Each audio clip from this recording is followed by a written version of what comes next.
Vegas did not know what they were doing concerning Minnesota football against Nebraska when it came to a point spread. And this week, it's about identical, although Minnesota was at home against Nebraska. And I, for one, just about came out of my chair when I saw that point spread last week, when somebody called up and said, "Did you see the Nebraska?" And then there was this groundswell of Nebraska support and people in the chat saying, "Yeah, Minnesota's no good. They're gonna whip Minnesota." I'm like, since when?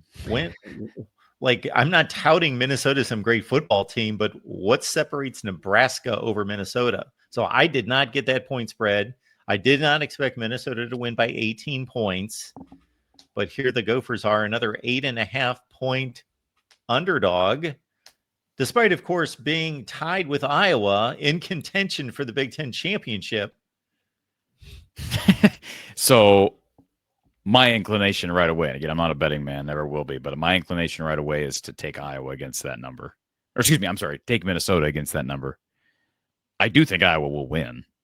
I mean, I may change before I come out with my official score prediction later this week. You're not. What are you laughing at? You won't pick Minnesota to win this game. Why? Why won't I? Because why? You are supremely confident that Iowa will win anytime they play Minnesota, and I'm not. Well, they do. They do win. I know they do. They play they Minnesota. do. They've only lost once, and that was highly questionable. Exactly. So they do. Yeah. They win every time they play Minnesota. And they win usually by like 2 or 3 points. But last year they had a dominant performance against Minnesota. And the thing about the Gophers, though, the Gophers have uncharacteristically not been able to run the ball this year until they got Darius Taylor last week back, one of the best backs in the Big Ten, and they ran it all over Nebraska. And Drake Lindsey, wasn't he at Northwestern before? He was an FCS quarterback. Okay. Where was he at? Who am I thinking of that was at Northwestern? You would be able to keep track of that. I don't.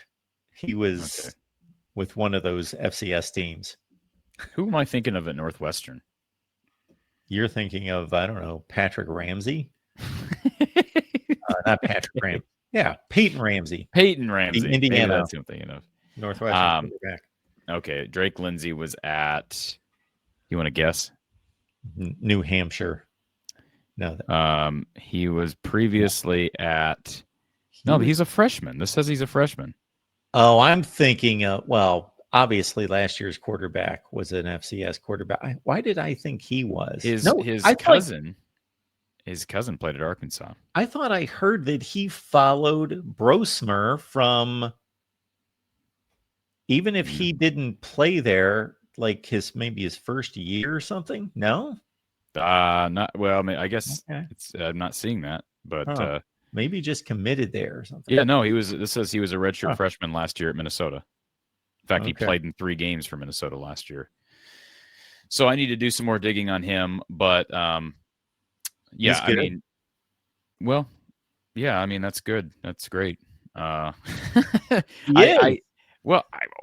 I guess. All right, they lost by double digits at Cal. Was he just not very good that day against a team that went on to lose to San Diego State by 30? That's 5-2. I know. Cal's not bad.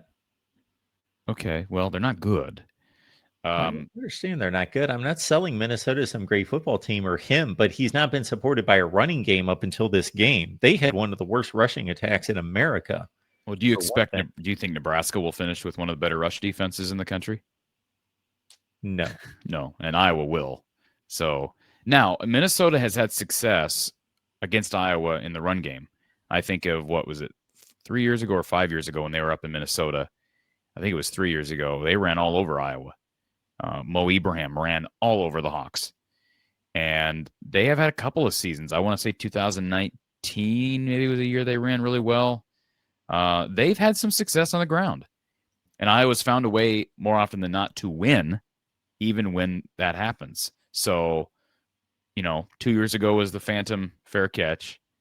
And, you just think at some point a coach like PJ, who I think is probably, I'm not a big fan of PJ, as you know, but I do think he's a decent coach. At some point, he's going to figure it out, and they'll knock off a couple. Hey, it's happened with Iowa State. Matt Campbell, they've won 2 of the last 3 against Iowa. Or excuse me, I'm sorry, 3 of the last 4. What am I talking about? Iowa State's won 3 of the last 4 against Iowa. So I don't know if that'll happen. I have a hard time seeing that happen in Kinnick, but Penn State almost won this past weekend. Yeah. And Iowa's played pretty well up there in Minneapolis. But where, in your opinion, does Minnesota, where do they win this game? If they do win this game Saturday, where is it on the football field? Well, they have to. So, regardless of how poorly Minnesota plays on defense, Iowa's only going to take advantage of that to a certain degree. Yep. An Iowa strong offensive performance is going to be like a 200-yard rushing game and an 11 for 17 day out of Mark Gronowski. Right. They're not going to light it up for 6 touchdown passes. So, not that it's not important that Minnesota plays well defensively, but I think Minnesota's offensive line is the key to the whole game. If they can give Darius Taylor, I'm sold on him. He is one of the best backs in the conference, and I'm sold on Drake Lindsey. So I believe that it's Minnesota's offensive line against Iowa's defensive front. And I believe that I wouldn't disagree with you, but I also think one of the biggest storylines and keys for Minnesota to come into Kinnick and steal one this week is they got to figure out a way to limit Mark on the ground. And I know it's easy to say that after, a quarterback goes off for 130 yards, but to me, just make it simple. Football's not rocket science. When Iowa hands the ball off to Kamari Moulton or Jazz Patterson, who, by the way, is looking to be back this weekend, as is Terrell Washington, they're going to have a healthy stable of running backs. Okay, fine. They got a really good offensive line. They're going to get their yards on the ground, but they're going to be hard pressed to get to 200 with their backs. But if Mark gets 50, 60, 70 yards or more on the ground, then it just creates a total different dimension. And that's really why they won Saturday. They ran the ball well on the ground with their running backs, but, defense struggled at times. The offense put them in horrible positions. Special teams gave up the touchdown. Normally that's a game Iowa loses, but when you add that extra dimension of Mark Gronowski, who's able to not only go with designed runs, but also when a play breaks down, his ability to scramble and make yardage, which is something Iowa hasn't had, it just changes everything. If Iowa is going to be anywhere close to 50-50 run/pass, we're talking 50-50 run/pass calls. But if it's a pass call and Mark's able to, on even a third of those, create something on a play that would normally be nothing or a negative play, that's a huge factor. So if you can figure out a way to keep him, especially since he's not 100%, keep him somewhat contained, I think they have a shot to win, because I think that's what adds that dimension that can get Iowa into the 30s points-wise. And they didn't even do that Saturday, and they still won against a Penn State team that obviously is very talented. I know they're sliding. But, I see quarterback. How much does Drake Lindsey run? I really haven't watched much Minnesota football. I caught the end of that Nebraska game.